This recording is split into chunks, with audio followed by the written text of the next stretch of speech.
Ја слушате програмата Низ Светото Писмо.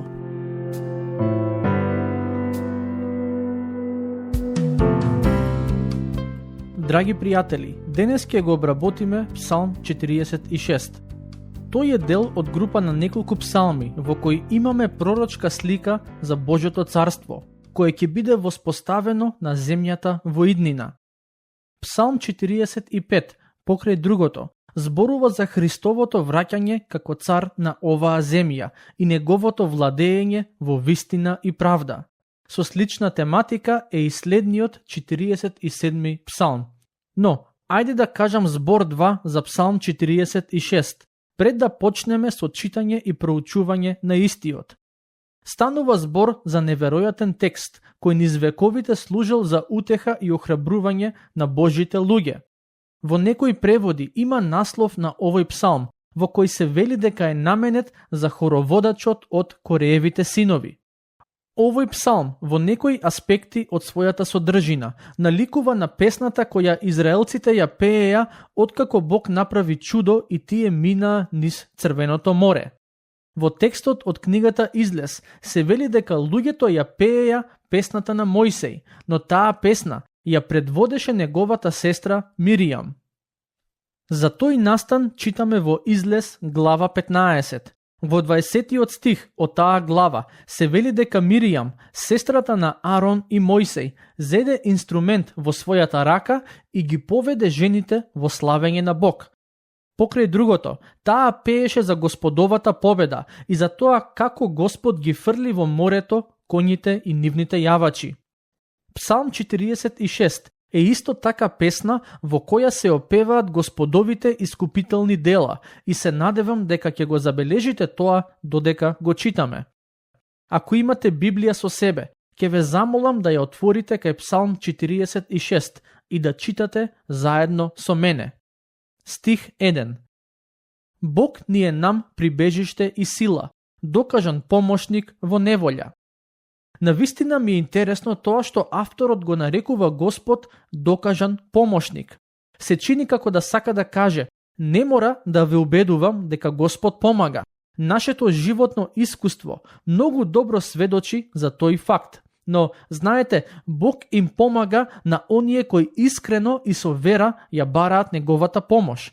Патем, тука авторот не вели дека Бог не дозволува да се случат неволји во животите на оние кои го бараат, туку дека кога ќе се подигнат тие неволји, Бог е прибежиште, сила и помошник. Ќе продолжиме со читање. Сега, во следните два стихови, авторот како да дава практична последица од фактот што низ минатото Бог се докажал како прибежиште, сила и помошник. Забележете што вели тој. Затоа нема да се уплашиме, па макар и земјата да се разниша и горите да се срушат во срцето морско, и ако бучат и се креваат водите нивни и да се тресат горите од жестината нивна. Зошто христијаните не треба да се плашат од ништо во животот? Затоа што Господ е нивна сила и нивни помошник. Во Светото Писмо често се зборува за тоа како оној кој му верува на Бог не треба да се плаши, а основата за тоа отсуство на стравот е токму присуството на Бог. Во Писмото исто така ни се вели, пробајте и ќе видите колку е добар Господ, блажен е човек кој кај него прибегнува. Псалм 34, стих 8. Не само тоа, туку во целата книга Псалми читаме за тоа како Господ ги заштитува оние кои со вера доаѓаат кај него. Тоа е нешто кое ние денес како христијани треба да го научиме. Од тоа што можам да го видам во својот живот, а и околу себе, ние христијаните не секогаш му веруваме на Господ во време на неволја.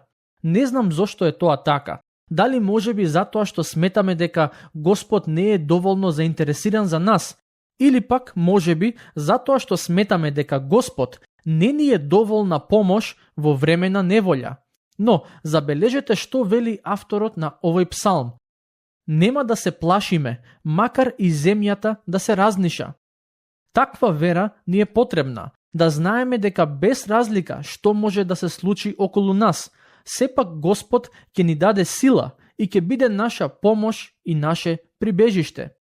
Една од омилените песни на реформаторот Мартин Лутер е химна со наслов Бог е наше силно прибежиште, а самата песна е инспирирана токму од првиот стих од псалмот кој го проучуваме. Низ вековите, голем број на луѓе го имаат искусено Бог на таков начин, така што овие зборови се потврдени во пракса многу пати. Продолжуваме со читање.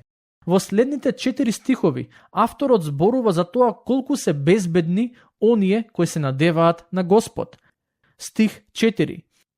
Речните потоци го веселат Божиот град, светото живеалиште на Севишниот. Зашто станува збор во овој стих? Во книгата на пророкот Езекиил, глава 47, исто така читаме за река која извира од Божиот трон. Во книга Откровение, глава 22, стих 1, читаме за чиста река од жива вода, која извира од Божиот престол и престолот на јагнето. Дали станува збор за буквална река, или ова е само сликовит начин да се опише некоја духовна реалност, не можам со сигурност да ви кажам. Но, ако морам да кажам свое мислење, би рекол дека од една страна станува збор за буквална река која се наоѓа во Божиот град, односно небесниот Ерусалим. Но, од друга страна, оваа река е исто така сликовит опис на благословите кои извираат од Божиот престол. Стихови 5 до 7. Бог е среде него, тој нема да се разниша. Бог ќе му помогне уште пред зори. Се збунија народите, се потресоа царствата, го пушти својот глас и земјата се топи. Господ Саваот е со нас, Јакововиот Бог е наше прибежиште. Во некои преводи од писмото, на крајот од овој дел стои зборот села, односно селах, кој, како што неколку пати досега кажав, има за цел да го поттикне читателот да застане и за момент да размисли за зборовите кои ги прочитал. Размислете за момент, што значи тоа Бог да е среде вас? Што значи тоа Бог да ви помогне да биде со вас и да е ваше прибежиште? Ова не се зборови кои се однесуваат само на авторот на псалмот или пак на израелскиот народ, туку на секој кој искрено му верува на Бог. Со тоа доаѓаме до последниот дел од овој псалм, стиховите 8 до 10, каде читаме за Господовата возвишеност над се.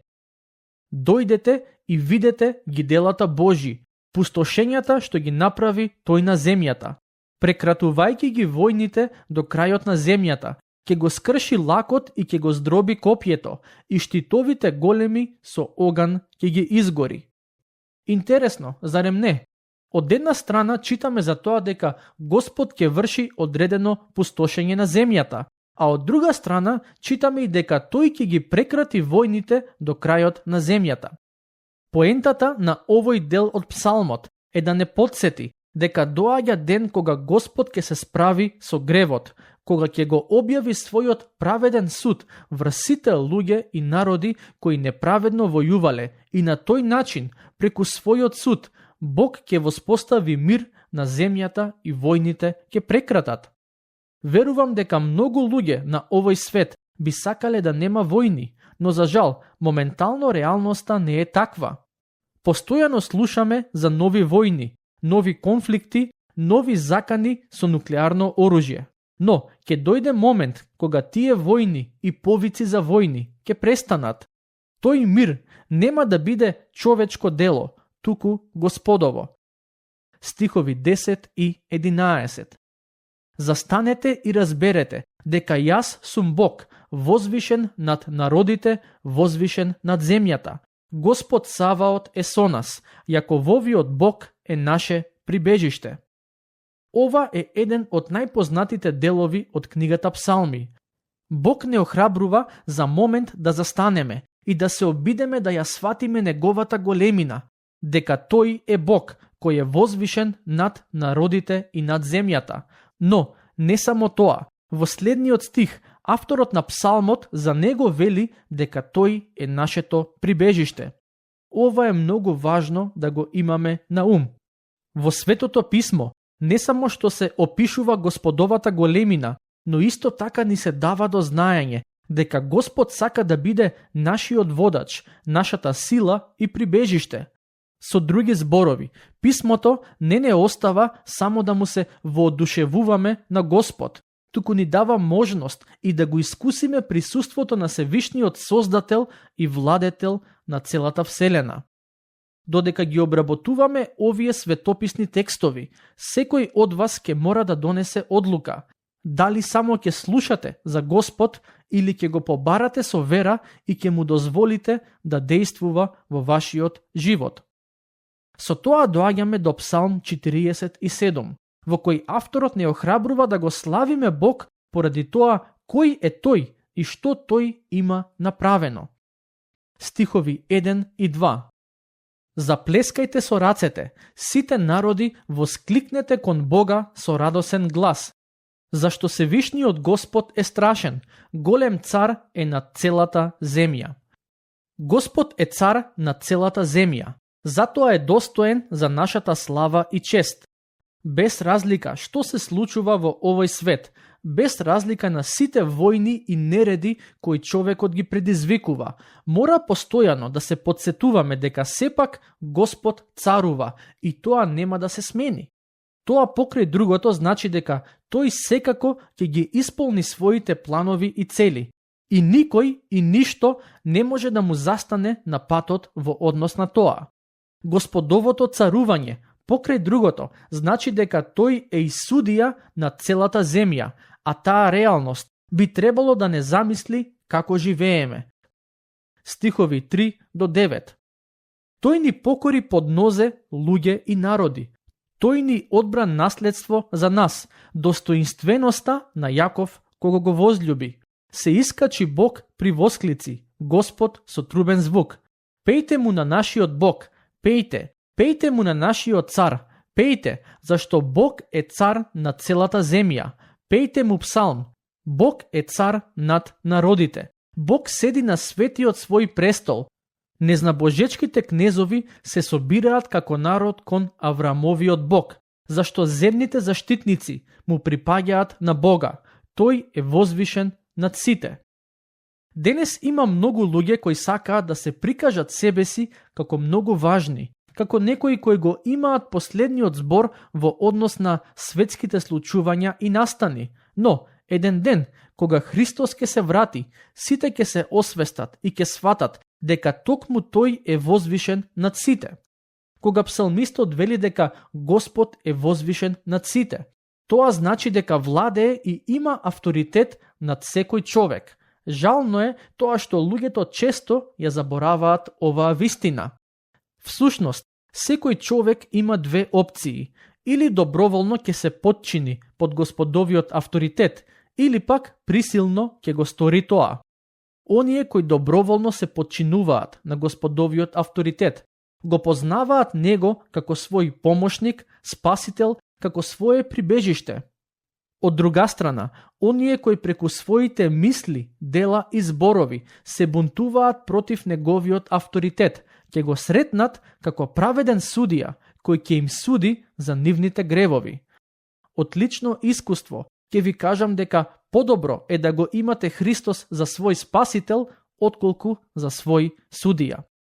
Ова е навистина неверојатен псалм. Во него сме охрабрени да го славиме Господ за неговите дела, но и за тоа што допрва ќе го направи. Се надевам дека овие зборови ќе имаат таков ефект врз вас. Со тоа доаѓаме до Псалм 48, кој исто така е месијански во својата содржина. Ќе почнеме со читање на првите 3 стихови. Голем е Господ и многу фален во градот на нашиот Бог, на својата света гора. Прекрасна возвишеност, радост на целата земја е гората Сион. На северната страна нејзина е градот на големиот цар. Бог, кој е во неговите тврдини, се покажа како сигурна одбрана. Колку убав опис на Господ, зарем не? Патем, забележете како во стиховите кои ги прочитавме, се вели дека градот на големиот цар е на северната страна од гората Сион. Во книгата на пророк Исаија, глава 14, стихови 13 и 14, каде ни е даден краток опис на падот на сатаната, стои запишано: а во срцето свое си велеше: ке се искачам на небото, ке го издигнам престолот свој погоре од Божите звезди и ке седнам на гората во соборот на боговите, на крајот од северот. Ке се искачам до висините на облаците, ке бидам рамен на Севишниот.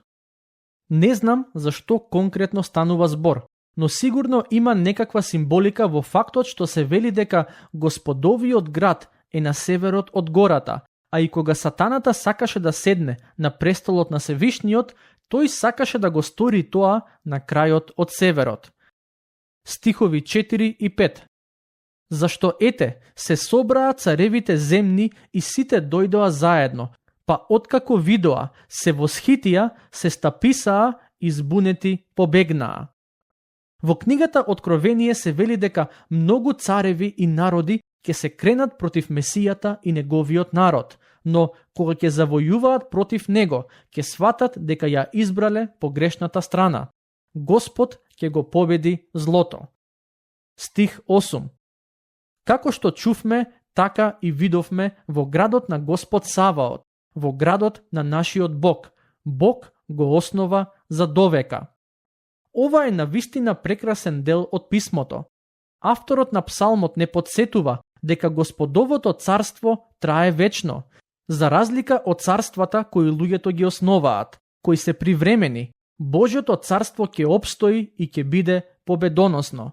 Но не заборавајте дека секој од вас има можност да биде дел од тоа царство, а тоа можете да го сторите преку вера во Господ Исус Христос, преку вера во неговите зборови, неговата смрт и неговото воскресение.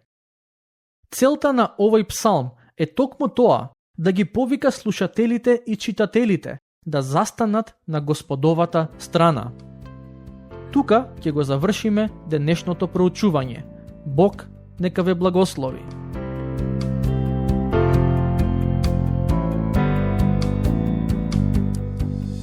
Слушнавте епизода од програмата Низ Светото Писмо. Можете да не слушате и преку мобилна апликација на нашиот YouTube канал и на подкаст платформите како што се Apple и Spotify. Ако ви се допаѓаат нашите епизоди, споделете ги и препорачајте ги на вашите пријатели. Бидете слободни да ни оставите свој коментар или да ни пишете на нашата имейл адреса nizsvetotopисmo@gmail.com. Следете ги нашите страни Низ Светото Писмо на Facebook и Instagram. Епизодите од оваа серија можете да ги најдете и на нашата веб страна ttb.twr.org.